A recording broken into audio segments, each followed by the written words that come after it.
ماہ سفر کا مہینہ چل رہا ہے. دنیا کہتی سفر کا مہینہ بڑا منحوس مہینہ ہے، اس میں بلائیں اترتی ہیں، اس میں بیماریاں آتی ہیں،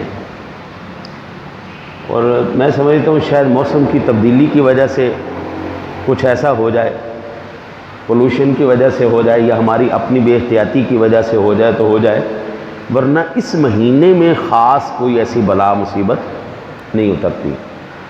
صحیح بخاری شریف کے اندر 5717 نمبر پر حدیث پاک ہے. میرے آقا نبی اکرم صلی اللہ علیہ وسلم نے فرمایا لا عدوى ولا سفر ولا حام،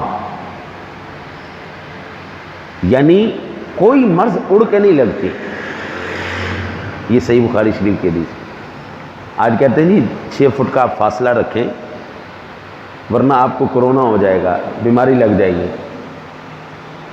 میرے نبی تو کہہ رہے ہیں کوئی بیماری اڑ کے لگتی نہیں. میں بات کس کی مانوں؟ میں دنیا کی بات مانوں کہ دنیا کے سردار صدر کائنات کی بات مانوں؟ میرے لیے تو سادہ سی بات ہے بھائی، میں صدر کائنات کی بات مانوں گا. میرے صدر کائنات، اور بخاری شریف کی یہ روایت ہے، یہ کوئی چھوٹی موٹی یا ضعیف حدیث نہیں، صحیح حدیث ہے. ہاں جی، حضور فرماتے ہیں نہ تو کوئی مرض اڑ کر لگتا ہے، نہ سفر کوئی چیز ہے، نہ الو کوئی چیز ہے. وہ بعض لوگ کہتے ہیں جی جس گھر میں الو ہو یا جہاں الو بیٹھا ہو وہاں نحوست ہوتی ہے. منحوس ہے جی، الو منحوس ہے، یا الو بولے تو یہ نحوست کی نشانی. حضور فرماتے ہیں یہ سب جھوٹی باتیں، غلط باتیں، اس میں کوئی حقیقت ہے ہی نہیں. لا سفر